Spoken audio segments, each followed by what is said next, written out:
सारा का सारा पारिवारिक कलह खत्म हो जाएगा। अच्छा, रामायण और महाभारत में अंतर क्या है पता है आपको? जहां पर प्रतिकूल परिस्थितियों में भी तालमेल बिठा के आता है वहां से रामायण का निर्माण होता है, और जहां पर जितनी भी अनुकूल परिस्थिति उसको प्रतिकूल बना दिया जाता है वहां महाभारत का निर्माण होता है। अच्छा, एक बात बताइए, जब द्रौपदी जी ने अपना देवर दुर्योधन उससे कहा था हंसी में कि बोले अंधों का बेटा अंधा होता है, ठीक है, यदि वो चाह लेता तो भाभी देवर का तो वैसे भी हंसी मजाक चली रहती है, तो कह देती कि वो दुर्योधन कह सकता था कि बोले अंधों के बेटे अंधे होते हैं, तो एक बात बता, तेरा जन्म कहाँ से हुआ, तेरे पिता कौन है? बात वहीं पे खत्म हो सकती थी, बात खत्म नहीं हुई। बात महाभारत का रूप लिया और न जाने कितने लोगों को भाई बहनों अपने प्राणों की आहुति देना पड़ा। वहीं पर बात रामायण की यदि हम करें तो भाई बहनों रामायण में सही मायने में बताया तो गया कि पिता की आज्ञा है, लेकिन कभी भी दशरथ जी ने कहा क्या राम तुम बन जाओ, नहीं, पिता के अंतःकरण की आवाज को समझ लिया कि मेरे पिता नाराज क्यों है, और यदि मेरे पिता इसलिए नाराज है कि राम को वन को कैसे दे दिया जाए और भरत को राजपाट कैसे दे दिया जाए, तो भाई बहनों पिता के कहने की आवश्यकता उन्होंने उचित नहीं समझी। जब माता ने कह दिया कि तुम्हारे पिता इसलिए नाराज है, तो बोले माता कह देना कि राम वनवास तो हंसी हंसी चला जाए। हम लोग चिंतन करके देखें, विचार करके देखें, आज भाई बहनों 2-2 फीट के लिए 2-2 गज के लिए सगे भाई लड़ रहे हैं, 2-2 फीट के लिए लड़ रहे हैं जमीन के लिए, और भगवान श्री राम ने पिता के आज्ञा पर पूरा का पूरा अयोध्या का राज्य छोड़ दिया और अगले दिन वनवास जाने की तैयारी कर ली। और जब उनके माता कौशल्या के पास में गए तो उनके माता ने कहा, अरे राम तुम इधर घूम रहे हो, कल तुम्हारा राज्याभिषेक होना है, तुम्हें तैयार होना है, न जाने कितने सारे तुमको काम करना है। तब श्री राम ने क्या कहा, माँ पिता दे मोहे कानन राजो, पिता ने मुझे जंगल का राज दिया है। कानन अर्थात जंगल। बोले माँ जंगल तो कितना बड़ा है, इसलिए मैं बड़ा हूँ, इस घर का बड़ा बेटा हूँ, पिताजी ने मुझे जंगल का राजा बनाया है, और भरत छोटा है माँ, इसलिए उसको अयोध्या का राजा बनाया है। कितनी दृष्टि बड़ी होगी भाई बहनों, यदि चाहते तो वहां पर भी गृह युद्ध हो सकता था, चाहते तो वहां पर भी गृह युद्ध हो सकता था, लेकिन कितनी परिपक्व दृष्टि, कितनी पारदर्शी दृष्टि कि पिता दे मोहे कानन राजू, पिता ने मुझे जंगल का राज्य दिया है, और माँ भरत छोटा है इसलिए भरत को अयोध्या का राज्य दिया है। माँ जंगल में जाऊंगा तो न जाने कितने जीव जंतु की मैं सेवा कर पाऊंगा, कितने सारे ऋषि मुनि संत महात्माओं के दर्शन कर पाऊंगा, उनकी सेवा शुश्रूषा करने की मुझे माँ अवसर प्राप्त होगा, और इससे बड़ा और अवसर मुझे क्या हो सकता। भाई बहनों इसे कहते दृष्टि। आज हम लड़ रहे हैं, छोटे वाले को इतना दे दिया, बड़े वाले को इतना दे दिया, और भाई बहनों वो तो छोड़िए, जैसे ही पता चला किसको, लक्ष्मण जी को, उस समय भगवान श्री राम सेनापति थे, और सेनापति थे तो लक्ष्मण जी भगवान से कहने गए, बोले अन्याय घर में हो रहा है और तुम कह रहे हैं कि मैं अन्याय होने नहीं दूंगा, उठाते क्यों नहीं धनुष बाण, और अन्याय के खिलाफ आवाज क्यों नहीं उठाते, सारी सेना तुम्हारे इशारे पर चलेगी। लक्ष्मण को शांत करते हुए श्री राम भगवान ने कहा, बोले लक्ष्मण किसके प्रति धनुष उठाओ, जिस पिता ने अपने कंधे पर बिठाल कर इस दुनिया को दिखाया, पिता कंधे पर बेटे को इसलिए बिठाता है मेरे भाई बहनों, क्योंकि इस दुनिया में अकेला पिता ही एक ऐसा होता है जो अपने से ऊंचा अपने बेटे को उड़ता हुआ देख करके प्रसन्नता करता है, बाकी संसारी लोग कभी किसी को ऊपर उठने देते नहीं है। इसलिए पिता बचपन से अपने बच्चे को अपने से ऊंचा बिठाता है, बेटा मैं तो यहीं तक पहुंच पाया, तू मुझसे आगे जाना, पिता का ध्येय ये होता है। राम जी ने कहा, बोले किसके खिलाफ धनुष उठाओ, किसके खिलाफ सेना को मैं आदेश करूं? अरे जिस पिता ने कंधे पर बिठाल करके ये दुनिया दिखाई उन्हीं को खिलाफ। जिस माँ ने न जाने कितने बार मैं रोया होगा, कितने बार बिस्तर गिला होगा, किया होगा, बिस्तर खराब किया होगा, लेकिन माँ ने हंसते हंसते वो सारी गंदगी को दूर किया और मुझे खिलाया, पिलाया, सुलाया, मिलाया। न जाने कितने सारे उपकार मेरे माँ ने किए, उनके खिलाफ धनुष उठाने की बात करते। लक्ष्मण कहे, बोले भैया क्षमा करना, गलती हो गई। बोले भैया यदि ये बात मेरी नहीं मानते मुझे क्षमा कर देना, लेकिन एक बात मेरी मान लो, जिस प्रकार काया और छाया अलग नहीं हो सकती, उस प्रकार राम से लक्ष्मण अलग नहीं हो सकता। जिस प्रकार काया और छाया का एक मेल होता है, उसी प्रकार राम और लक्ष्मण का मेल हो जाए। भैया बस एक छोटा सा मेरे ऊपर अनुग्रह कर देना कि आप वनवास जा रहे हो तो मुझे भी वनवास लेकर के चलना, इससे बड़े मुझे और कुछ नहीं चाहिए। क्या चिंतन है भाई? वनवास लक्ष्मण को हुआ था क्या? लक्ष्मण को वनवास हुआ था, अकेले राम को हुआ था। उन्होंने क्या कहा? बोले माता से पूछ कर क्या? माता कितनी श्रेष्ठ। माता ने कहा कि यदि राम वन जा रहे हैं तो लक्ष्मण का अयोध्या में कोई काम नहीं है। सौतेली माँ क्या होती है मेरे भाई बहनों? सगी माँ भाई भाई में भेद करा सकते, लेकिन वो सौतेली माँ ने कितना गजब का अपना कर्तव्य और दायित्व का निर्वाह किया। बोले यदि राम वन जा रहे हैं तो लक्ष्मण अयोध्या में क्या करेगा? भाई बहनों, माता ने झट आज्ञा दे दी।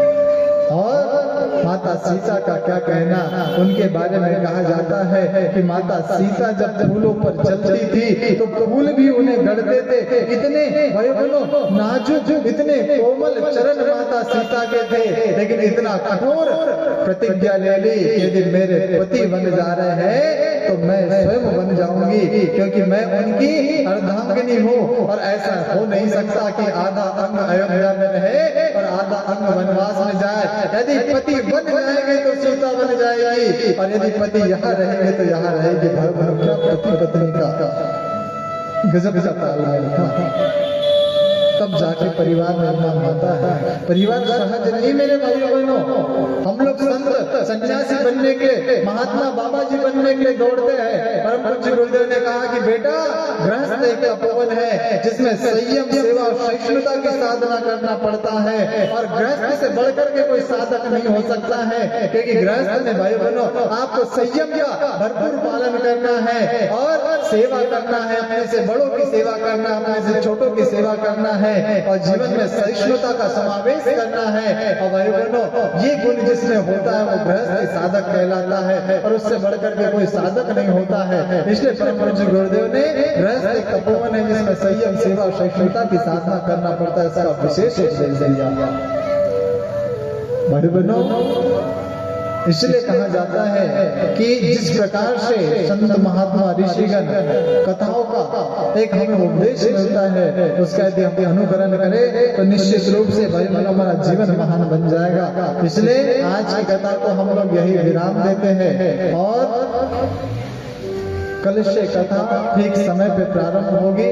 इसलिए आपसे निवेदन करना चाहते हैं, कल सुबह उसी समय पे 9 बजे से 12 बजे तक यज्ञ चलेगा, 3 बजे से 6 बजे तक कथा चलेगी। अभी आप वर्तमान में सभी लोग अपने यथास्थान स्थान आरती के लिए खड़े हो जाइए।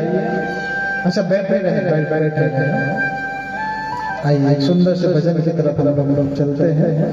भजन के पश्चात आरती।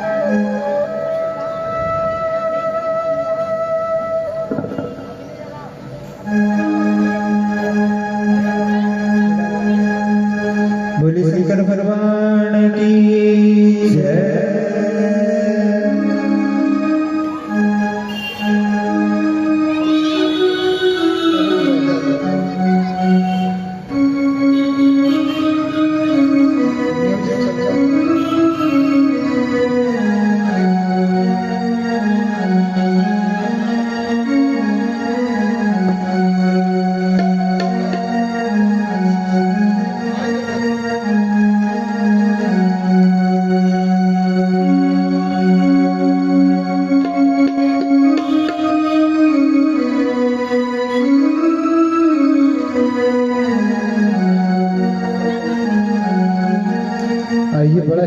सौभाग्य है वर्तमान विधायक महोदय हमारे बीच में उपस्थित हुए।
बोलिए गायत्री माता की, परम पूज्य गुरुदेव की, वंदनीय माता जी की जय। आज बहुत ही हर्ष का विषय है कि इस हमारे महायज्ञ में परमादरणीय सेवरक गणमान्य और प्रतिष्ठित विधायक महोदय हमारे बीच में पधारे हैं। आदरणीय सभी लोग संतोष जी के बारे में जानते हैं, पर जोरदार तालियों से स्वागत करते हैं। बहुत व्यस्त समय से उन्होंने समय निकालकर, जैसे हमारे बीच अंकित भाई हैं, विनोद जी हैं, पार्षद महोदय अपने सुनील भाई हैं और सतीश पटेल जी हैं, तो वो सभी अपना समय निकाल कर आए हैं। मैं चाहूंगा कि दो शब्द जरूर इस महायज्ञ के बारे में और अपनी उपस्थिति के बारे में हमें जरूर बताएं। आदरणीय अध्यक्ष।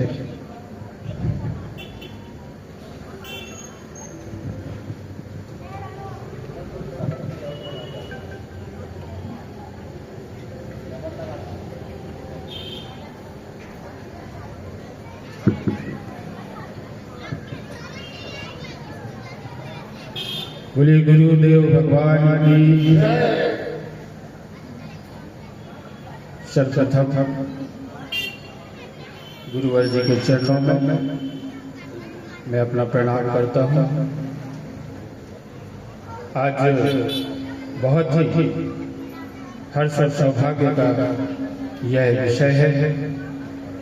जैसे कि हम सब जानते हैं, अपनी ये पावन नगरी शिहोरा नगरी बड़ी धर्ममय है और निरंतर नित्य नए मांगलिक व धार्मिक कार्य संपूर्ण वर्ष हमारी इस परम नगरी में होते रहते हैं। तो इसलिए भी हम सब बहुत सौभाग्यशाली हैं। और आज इसी क्रम में अपने इस गढ़िया मोहल्ला में माँ भगवती गायत्री जी के इस यज्ञ में हम सबको परम सानिध्य प्राप्त हो रहा है। जैसा कि व्यासपीठ पे हम सबको मार्गदर्शन करने बैठे आदरणीय अविनाश जी, और इस कार्यक्रम में वे सभी जिनका परम योगदान है, आप सबको भी मैं हृदय से बहुत बहुत धन्यवाद देता हूँ। और आज चूंकि 2024 का ये अंतिम दिन है और नववर्ष की पूर्व संध्या पर हम सब ऐसे धार्मिक स्थल पर विराजित होकर माता गायत्री जी का आशीर्वाद ग्रहण कर रहे हैं, यही हमारे लिए परम सौभाग्य की बात है। और निश्चित रूप से इस व्यास सिंहासन से हमारे आने वाले समय में दैनिक जीवन में हमारा कैसा व्यवहार हो, हमें हमारा जीवन कैसे व्यवस्थित हो, जो ये मार्गदर्शन मिल रहा है हमारे अच्छे भविष्य के लिए, हमारे परिवार में सभी प्रकार से प्रसन्नता का भाव बना रहे, इस आशय से हम सब यहाँ पर सम्मिलित हैं। चूंकि हमारे समक्ष व्यासपीठ है, उनकी भी अपनी मर्यादाएं हैं। मैं चाहता हूँ कि आगे का मार्गदर्शन निरंतर इसी प्रकार से हम सभी शिहोरा वासियों को, समस्त क्षेत्र वासियों को ऐसे ही माता रानी की कृपा सदा मिलती रहे। बोले माता गायत्री की बहुत जी, बहुत बहुत धन्यवाद विधायक जी। और इतने व्यस्त कार्यक्रम में आप इस माँ के धाम पर आए, इतनी अच्छी बातें आपने कही, इतने ठहराव के साथ, इतनी शांति के साथ कही, बहुत बहुत हृदय से प्रसन्नता हुई। और मुझे लगता है आप सबको प्रसन्नता हुई। एक बार जोरदार हाथ उठा के ताली बजाते हुई है नहीं? हम जरूर आग्रह करना चाहेंगे कि यज्ञ 4 तारीख तक जी अभी चलेगा, आएंगे जरूर। एक बार जोरदार तालियां। विधायक जी ने कह दिया हम दोबारा जरूर आएंगे। कुछ चीजें हैं जो उनसे डिस्कस करनी है, हम चाहेंगे मन से वो जरूर रखें। आदरणीय अध्यक्ष महोदय गर्ग जी ने बताया जी जी ये 5 मिनट यज्ञ होता है सुबह 9 बजे से। हाँ हाँ, देखिए बड़ा सौभाग्य का विषय है 2024 का ये अंतिम दिन, और विधायक जी को पवन प्रज्ञा पुराण की आरती उतारने का एक सौभाग्य प्राप्त हो रहा है। इसलिए आप सभी से निवेदन है, चूंकि हम उसी क्रम में उपस्थित हुए हैं आरती के लिए, आप सभी लोग अपने यथास्थान पर खड़े हो जाइए। पवन प्रज्ञा पुराण की यहाँ से आरती प्रारंभ होगी।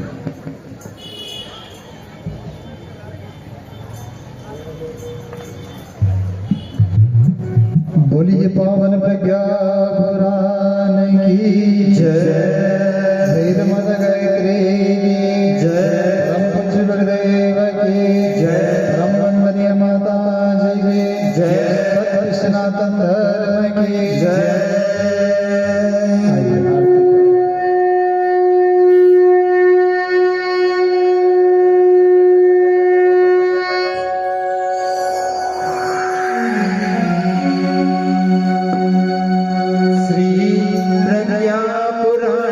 प्रभु जी है आरती, पापियों को आपसे है आरती, प्रज्ञा पुराण प्रभु जी है आरती, पापियों को आपसे है आरती, प्रज्ञा पुराण प्रभु जी है आरती, पापियों को आपसे है आरती, प्रज्ञा पुराण प्रभु जी है आरती, पापियों को आपसे है आरती, पापियों को आपसे, पापियों को आपसे, पापियों को आपसे, पापियों को आपसे, पापियों को आपसे है आरती, प्रज्ञा पुराण प्रभु जी है आरती, प्रज्ञा पुराण प्रभु जी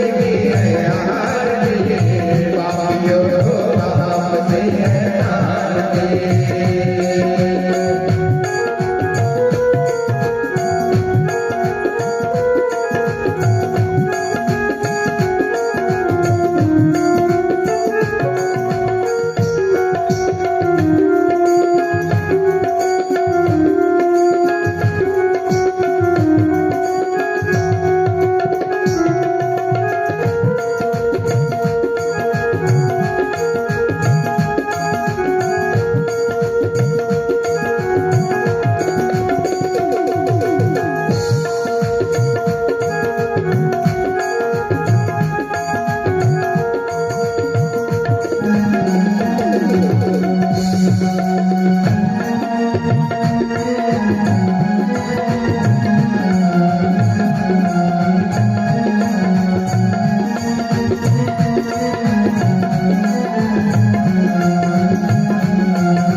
स्वीकार करें, एक परिक्रमा सीधे हाथ से ले ले, घूम जाए सीधे हाथ से।